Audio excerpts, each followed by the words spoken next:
All right, we have the traction control all the way off, which you have to do by hitting and holding the traction control button for 5 seconds. We also have sport mode enabled. These cars actually came with 380 horsepower on a temporary overboost function. And the N50, they're the most aggressively tuned type of N54. However, those turbos I included, and if you end up going down that route, I mean, they're good OEM replacements, but they are large enough and support more flow to where you will need to get a tune for the car. However, I had that set up on my last car with E85 making around 500 wheel horsepower. So hopefully the burbles and the pops get caught in this video because this car sounds amazing.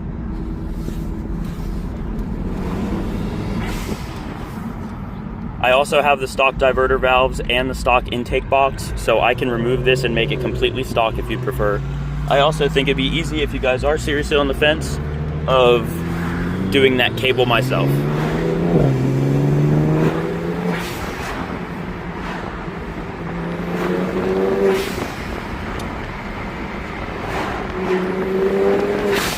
I would like to mention it's a testament to how well this car runs because it loves to hold high revs, especially BMWs. If they're not running right, they do not hide problems.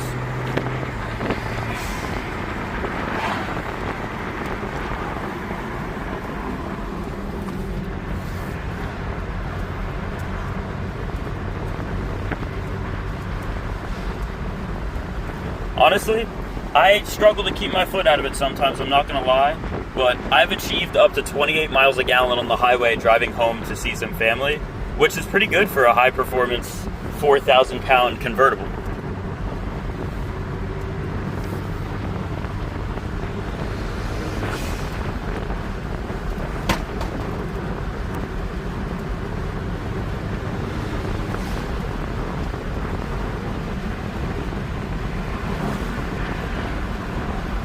The DCT, also, like I said in one of those other videos, I was told it was serviced.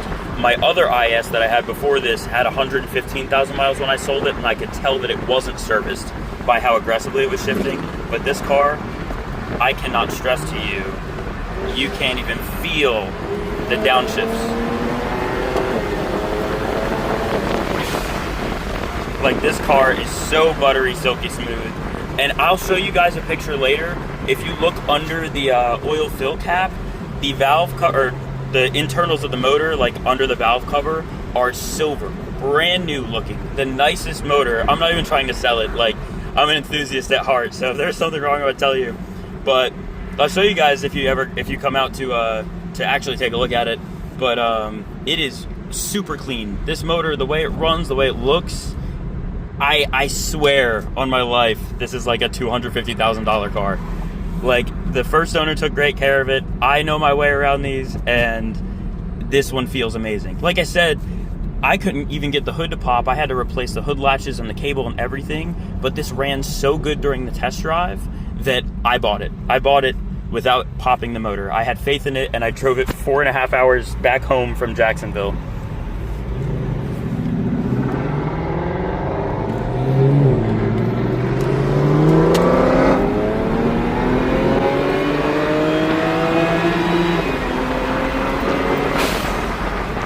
Those are my friends up there in the Model S and the Hellcat. I'm not going to do what they're doing, obviously, but it does keep up. I'm very religious about my maintenance, and I'm very honest. I do drive my vehicles hard, but I take care of them even harder. Or, well, just as hard. I don't know how to say that, I guess. But as you can see, oil temps are holding steady. The IS has stiffer motor mounts, and it has upgraded oil cooling from factory. This car is absolutely solid. Put down the windows so we can hear some of those pops.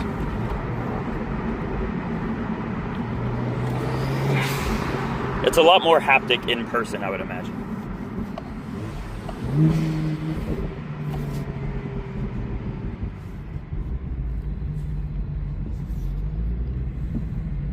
Probably not going to dog on it too many more times because with turbochargers you want to make sure, especially after spirited driving, to circulate colder oil through the turbos. So the last like couple minutes of a drive, if I knew I was driving it hard or I was on the interstate, I do like to drive it more chill.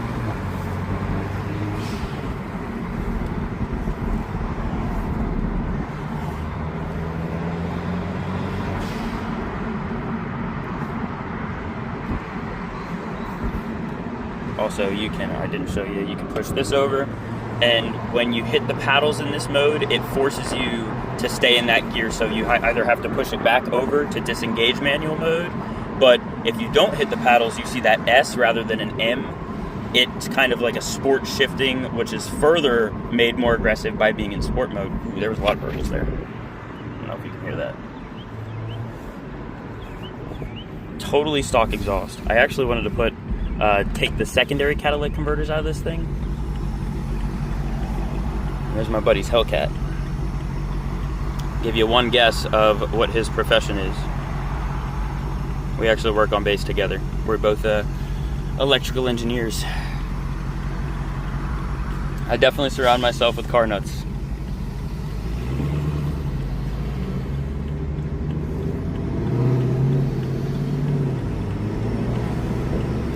And in the interest of not getting pulled over today, I think I won't commit myself or film myself running a light.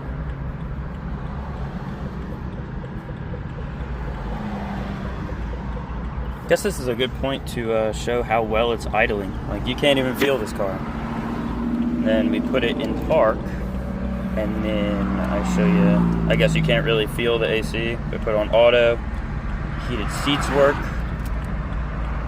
Obviously not going to do that now, it's very hot outside. But AC blows pretty cold.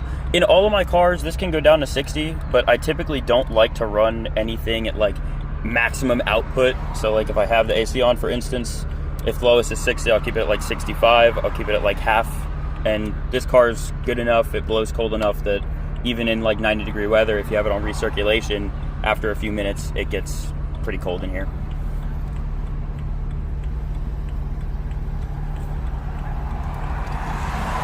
Also, another thing I do like to do with all of my cars, if I do have the AC on, when I put it in park before I turn off the car, I do like to turn off the AC, let the idles drop.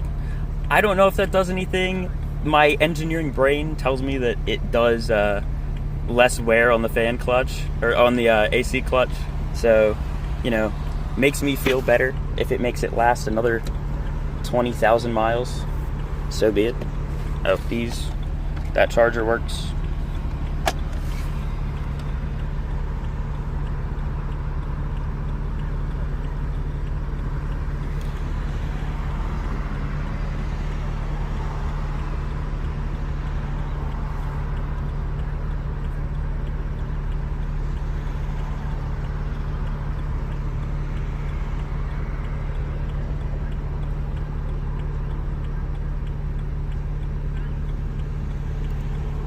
The M Sport package also comes with Brembo brakes, which is something I learned fairly recently.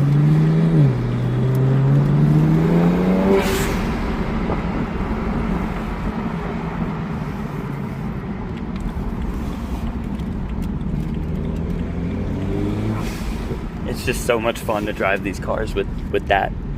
Actually helps the turbos live longer too, because instead of recirculating that charge air and making more of a disruption on the turbine wheel, the compressor housing, purging that air allows the car to not recirculate it back through. I'm kind of trying to figure out an easy way to say it, but it's just nicer because the turbo doesn't have that other charge air slapping back into it as it's trying to slow down, or stay at speed rather. I think that was the worst way to explain it ever.